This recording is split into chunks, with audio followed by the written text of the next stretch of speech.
How does the shepherd call his sheep? I know for me, my process of being brought into the Orthodox faith and getting to know Christ, our Lord, has been cultivated in a lot of ways by pain. Pain which is extremely inconvenient to my life, forces me to dig as deep as possible within the reserves of my own strength. And when I reach the end of those reserves, forces me to either give up and be despondent or to look to Him for grace and mercy. Such has been the experience of dealing with my wife's health crisis here at home and the caregiver shortages. Today I'm going to read something to you. It's the first chapter of my new book, Care. It's all about our journey through marriage and love and health crisis, and ultimately my journey into the Orthodox faith. I can't say that I came to the faith blindly or that it suddenly just happened to me out of nowhere. The truth of the matter is that I've been in a process of over a decade of learning and growth, through which there were many moments of Christ that I didn't even recognize because I didn't know who it was that was calling me. But nonetheless, as I learned to discern that voice more and more, eventually I learned that it was the Lord who was calling me, Jesus Christ Himself. And I came to the realization that the creator of the universe is not just a empty energy that is full of a vague sense of consciousness, but it is a personal identity, Jesus Christ. And eventually that led me to His church. So today I'm going to read you the first chapter of the book called Expectations. And it's all about my process with my mentor, Dr. Strachan, and my process of being a caregiver, which led me to more and more surrender and realizing that I'm really in control of nothing. Chapter 1, Expectations. Everything seems to be going wrong, I cried out in bewilderment on the phone to my mentor, Roger Thomas Strachan, a lifelong counseling psychologist, now 91 years of age. In that moment, I was looking for sympathy. Appraising my words, he shot back at me with alacrity. Why would you expect anything different? Dizzied, I withdrew into momentary pensive silence. Am I really supposed to expect everything to go wrong? A swift nausea dominated my stomach, accompanied by a distinct sting, as if the bottom corner of my heart had been unwelcomely stretched downward to meet it. Roger's blunt interventions, while easier to accept now after many years of enduring them, were nonetheless still confronting and uncomfortable. In a moment, the familiar guttural sensation receded into calm acknowledgement. He was, of course, right. Implicit in my outcry was indignation, and my bewilderment belied hidden expectations. At this point of the call, I was already 3 years into wrong. It might appear vexing that I was still carrying expectations that things should be different. But to be fair, there's wrong, flat out categorical and overarching, life gone wrong, and then there's all the wrongs that can go wrong within wrong. Roger and I were presently engaged in a particular painful issue, a microcosm nested within a greater crisis. How can I describe what it was like to watch my beloved Victoria's health disintegrate to the point of being bedbound and near death? It is as if I was moving along a walkway towards a greatly desired destination. The path directly ahead suddenly crumbled into a bottomless pit. As the ground dropped out, I took every effort to pull myself back from falling into the hole itself, shifting the momentum of my body weight backwards as much as possible to prevent sudden annihilation. Once, having regained balance and overcome the surge of adrenaline accompanied by such an unexpected travail, I picked up my head and looked around, shocked, gripped by the realization that there is no way in sight to get to the destination I had previously expected to arrive at, and that if I should ever be able to get back there, it will be a detour of many thousands of miles. Then, sickened, my stomach flipped through countless revolutions, oscillating from the weight of desperation to clinging to my capacity to problem solve.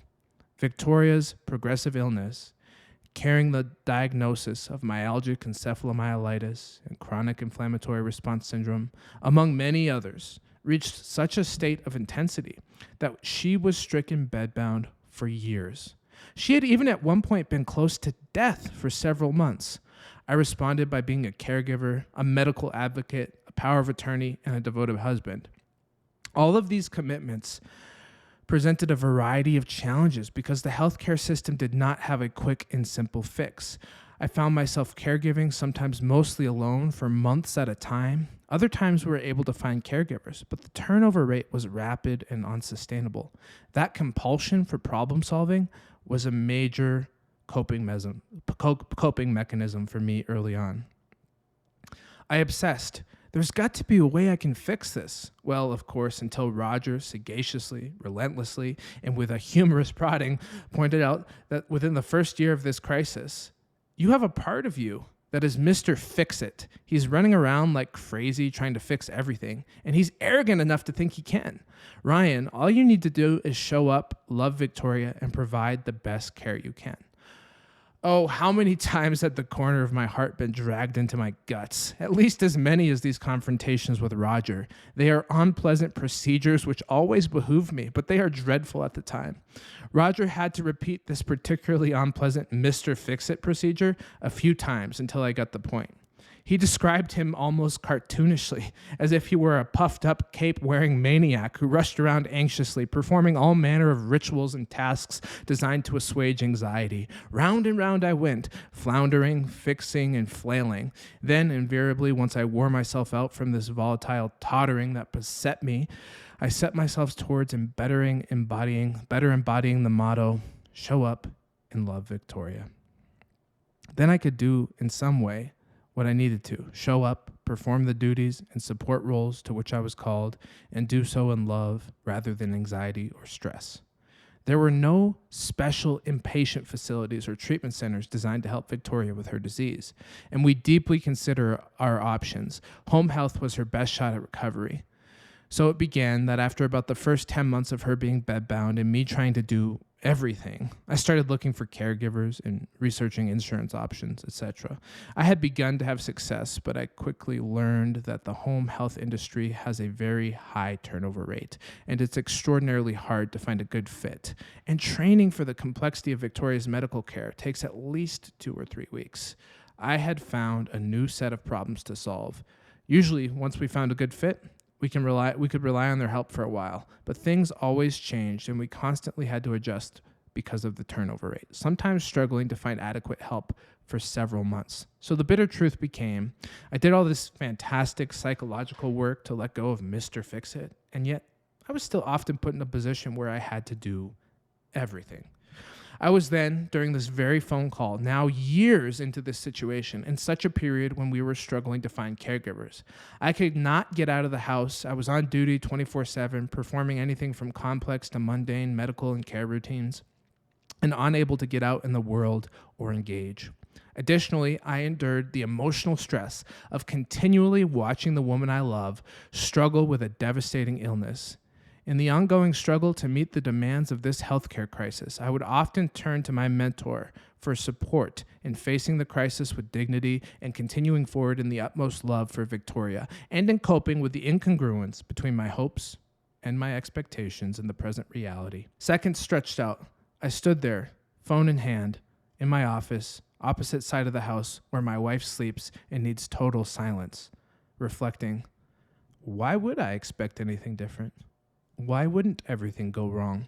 What would cause me to expect that I shouldn't be challenged precisely in this way? Was I entitled? Naive? Thinking of the thousands upon thousands of war victims and displaced families in the world, I mustered up a deflated, resigned, but nonetheless agreeable, good point. But shortly after my surrender, I was relieved. The conversation took on a different tone.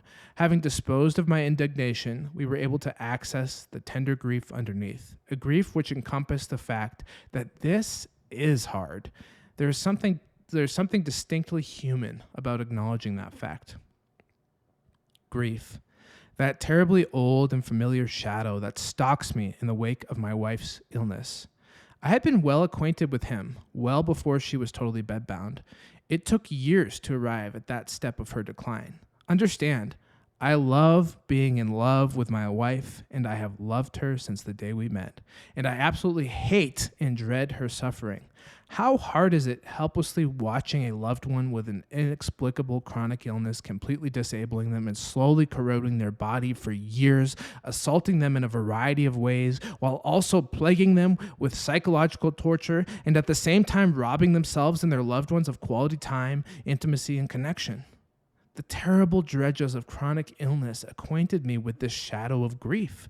Such a grief is indefinite. It teases the promise of healing, while at the same time it dangles the process of the prospect of death. It teases the promise of healing, while at the same time it dangles the prospect of death, making it all the more intolerable in its uncertainty. How much more so it must be for my Victoria, who after all is the one with the illness. But in my grief, I could always count on Roger's steady hand.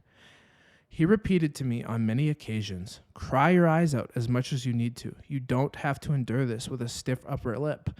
Indeed, long hours have I wept. Roger's gruff voice emerged through the telephone, roughened by age and a missing vocal cord, now softening. "You're not the Lone Ranger. Families all over the world are suffering from this home health crisis, unable to find consistent caregivers." "I know," I said. He said, "I'm proud of you." He beamed. "Boy, do you show up." Plain and simple. The conversation continued in heartfelt repose. Roger taught me how to struggle well. He was always tough on me, uncompromising in his high standards and also in his love. Clawing his way into adulthood, Roger grew up in poverty, and having incurred repeated physical abuse from his stepfather, amid other challenges, he held no expectation that life would ever be easy and gentle. His calling as a therapist was doubtlessly complemented by his tough upbringing, in addition to his dynamic intelligence and natural inclination towards authentic candor. He garnered a career-long reputation for being incisive and never mincing words. It's not that I was a stranger to challenge. Having squarely arrived in my 30s, I knew some measure of struggle. I had fought through various obstacles in life. Along the way, I had learned some lessons which proved indispensable in handling the greater challenges to come, such as those I was facing right at that moment. Nevertheless, having grown up in a wealthy household, having had my way paid through college and graduate school all the way through my PhD, I never truly needed anything in a material sense. I was sheltered from various challenges by financial privilege. Moreover, I had a good work ethic, reinforced by my father's uncompromising determination that I was put to work as a kid, which, to a small extent, helped me curb the entitlement that all too often encumbers a privileged life. I took advantage of what privileges I had and applied my work ethic to achieving my goals. But there was always a parachute, an escape hatch, a glass box in the recesses of my mind that cried out, "Break in case of emergency." Only too well do I now understand, not only intellectually, but viscerally, that such privilege can only shelter one. Only too well do I now understand, not only intellectually, but viscerally, that such privilege can only shelter one from life for so long. Eventually, reality will come violently crashing down, leaving the unsuspecting and naive victim utterly dismayed and, well, bewildered. I'm, of course, not speaking here of the manageable life issues, becoming mature, learning to accomplish goals, gaining independence, dealing with relationship challenges, succeeding in some areas while struggling in others. I'm speaking rather of the more starkly existential challenges, life and death, illness, crisis, tragedy, and disaster. I have been immersed in a crisis that penetrated the walled kingdom of privilege that I was accustomed to. The break in case of emergency option wasn't going to fix this. This was something that broke my expectations and pushed my body and soul to the limit. A healthcare crisis, a very intimate and heart-wrenching journey with my wife. It would be tidy to proclaim that this was a one-time deal. I had a tough conversation with Roger, straightened out my outlook, and surged forward with supreme grace for all time. If only it was so simple. These conversations took place regularly. They were much-needed resets, reorientations for my psyche. Uncountable are the exact number of such conversations with Roger I had over the course of my wife's illness. But as Roger taught me, it takes what it takes. The illuminating resolutions that come out of these reorientations do not make the process of encountering my wife's illness any easier. Rather, they give me the fuel to continue forward with renewed vigor and devotion to love. Given the continued heaviness of this situation, I have needed to work extremely hard to show up. Love is always an act of vulnerability. To love takes courage and willingness to let go of outcomes. Hardening our hearts is often easier than facing the pain of watching a loved one suffer. But as my friend Eric recently told me, love is something you work for. It's something you have to grow. Indeed, it is something I have worked to grow for many years and continuing today. To grow in my love, I've had to struggle, and through the struggle is made strength. So there's chapter 1. And I wanted to give you a little teaser of what I'm working on in my book. The book will culminate in my encounter with the Orthodox faith, which will probably be in maybe the last few chapters. And it will eventually show that Christ, being all in all, is the one who was the guiding light through this whole process.